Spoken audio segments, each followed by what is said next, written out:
আপনি আমার রসুলের চরিত্র বর্ণনা করুন, আপনি আমার রসুলের ক্যারেক্টার বর্ণনা করুন, আপনি আমার রসুলের মেয়ারে জিন্দেগি বর্ণনা করুন, আপনি আমার রসুলের আখলাক বর্ণনা করুন। আপনার আমার মা আয়েশা সিদ্দিকা রাদিয়াল্লাহু তাআলা আনহা পবিত্র জবানে ইরশাদ করলেন, সুবহানাল্লাহ, এ আল্লাহ के रसूल के मुअज्जज साहबियों, आपने कुरान नहीं पढ़ा, তোমরা কুরআন আপনারা কুরআন পড়েননি? সাহাবীরা বললেন হ্যাঁ পড়েছি। তো বলে ওয়াকানা খালফুল কুরআন, সারা কুরআনই হলো মুহাম্মদুর রাসূলুল্লাহ।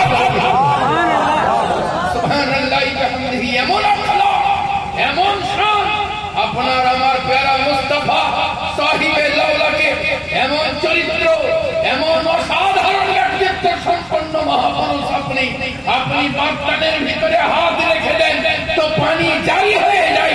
এ আমার প্যারা পানি কোথা থেকে আসে এ খবর তো কেউ জানে না, কিন্তু পানি নিয়ে সুবহানাল্লাহ ইস্তেমাল করনে वाला প্যারা সাহাবীরা ইস্তেমাল করতে আছে, আপনারা ব্যবহার করতে আছে, আপনাদের সওয়ারকে সওয়ারিকে গা ধুইয়ে দিতে আছে, নিজেরা গোসল করতে আছে, নিজেদের মসজিদে ভরতে আছে, নিজেরা ওযু করতে আছে। সুবহানাল্লাহ বিহামদিহি। এ আমার প্যারা সুবহানাল্লাহ সকলের যখন চাহিদা পূর্ণরূপে প্রকাশ পেয়ে যায় আর দরকার নাই, প্যারা মুস্তাফা হাত বাড়িয়ে দেন। এ এমন শান ও শওকত ওয়ালা মহাপুরুষ, আপনার আমার আকা এমন শান ও মর্তবা রাখেন কে সুবহানাল্লাহ বিহামদিহি। আপনার হাত উঙ্গলি শাহাদাত উঙ্গলি উপরে উঠে যায়, আপনি বৃদ্ধাঙ্গুলি দমে দিয়ে দেন, আপনার আঙুল যেদিকে চলে যায় চন্দ্র সেদিকে চলে যায়। এমন শান ও শওকত ওয়ালা মহাপুরুষ সুবহানাল্লাহ বিহামদিহি। আপনার শান, আপনার রুতবা, আপনার আখলাক সুবহানাল্লাহ বিহামদিহি লোকে দেখে আপ্লুত হয়ে যায়। এই টাইমটাতে লোকে প্যান্ট পরার চেন লাগাবার ক্ষমতা রাখে না। ওই টাইমে আমার নবী যাদেরকে পরামর্শ দিয়েছেন সকলেই নবীকে সুবহানাল্লাহ সমান ধন্য এবং জ্ঞানী হিসাবে পেয়েছে। আপনার সুবহানাল্লাহ বিহামদিহি। আমি বলেছিলাম কাহালার সরজমিনে কে সুবহানাল্লাহ বিহামদিহি আমার প্যারা মুস্তাফা সাহিবে লাউলাকে শান কত উচ্চ। সুবহানাল্লাহ, কোন আলিমের দিনকে জিজ্ঞাসা করতে হবে না, কোন পীর মুর্শিদের কাছে জানতে হবে না, জান গিয়ে জিজ্ঞাসা করুন। সুবহানাল্লাহ বিহামদিহি। আল্লাহু আলী আল্লাহর নবীদের জিজ্ঞাসা করুন। তাহলে ইয়াহিয়া আলাইহিস সালাম আপনি দুনিয়ার বুকে আসলে আপনি কালমার দাওয়াত দিতে লাগলেন, লোকেরা বলল ইয়াহিয়া আপনি কি ওই নবী যার জন্য চন্দ্র অপেক্ষা করে? আপনি কি ওই নবী যার জন্য সূর্য অপেক্ষা করে? আপনি কি ওই নবী যার জন্য জমিন অপেক্ষা করতে আছে? আপনি বলতে আছেন ওই নবী হাওয়া বলে থাক, ওই নবীর জুতার ফিতা খোলার যোগ্যতা রাখতাম তো নিজেকে ধন্য করতাম।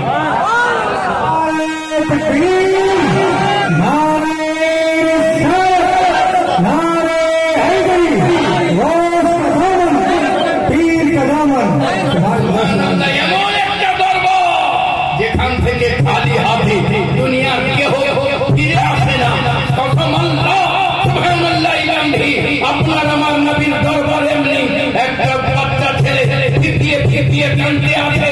একজন ইহুদি জিজ্ঞাসা করলো, বাবা কাঁদতে আছো কেন? বলে আমার মায়ের শরীরে সুবহানাল্লাহ কাপড় পড়ে গিয়েছে, আমি লজ্জায় দেখতে পারি না, তাকাই তো নিজেকে লজ্জা বোধ হয়, আর আমি এতবার ছোট্ট বাচ্চা, আমি কাজ করবো বললেও কেউ নেবে না, আর আমি কাজ করেও আমি ইনকাম করতে পারবো না। এই জন্য চাচার কাছে গিয়েছিলাম, ফিরে এসেছি, ফুপার কাছে গেছিলাম, ফিরে এসেছি, মোড়লের কাছে গিয়েছিলাম, ফিরে এসেছি, নিকটজনদের কাছে গিয়েছিলাম, ফিরে এসেছি, পাড়া নিজের আশপাশে স্বনামধন্যদের কাছ থেকে ফিরে এসেছি।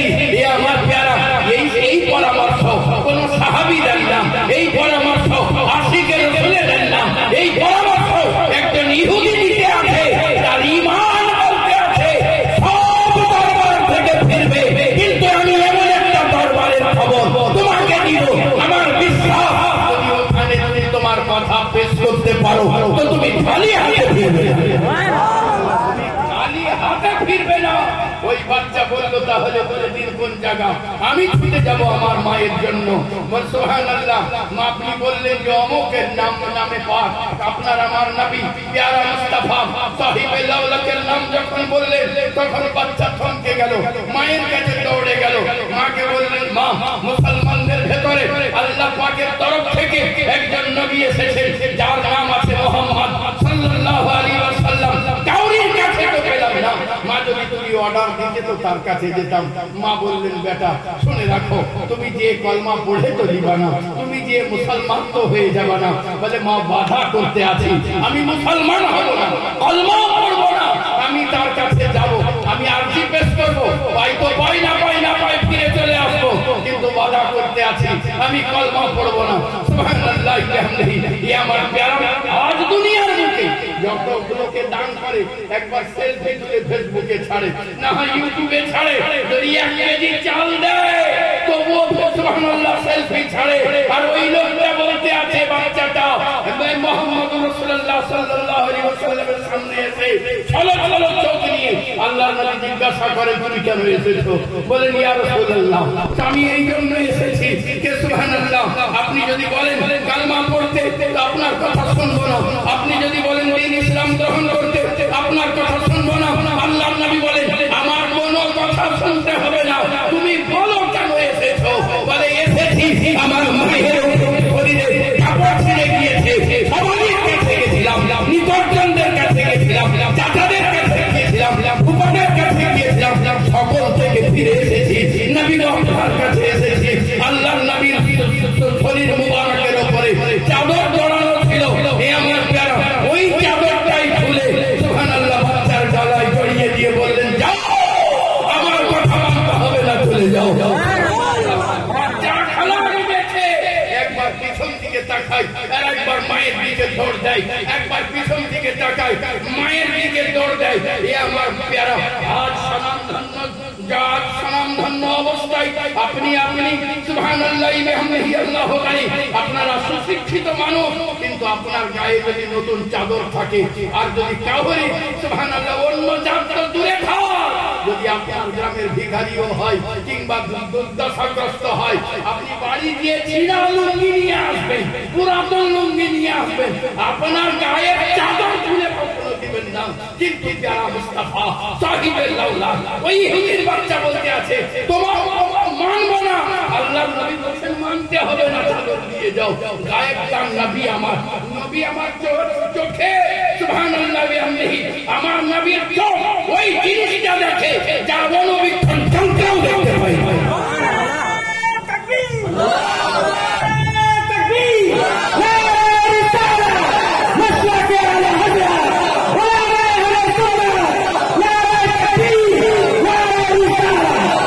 আল্লাহর নবী বলেন সব পানির উপরে ভরসা করিও না, কিন্তু দেখতে পাওয়া যাচ্ছে আজকে বহুদিন ট্যাঙ্কিতে পানি থাকলে ব্যাকটেরিয়া জমে যেতে আছে। এ আমার প্যারা সুবহানাল্লাহ বিহামদিহি আল্লাহু আকবার। একবার দরুদ পাক পড়ুন আল্লাহ।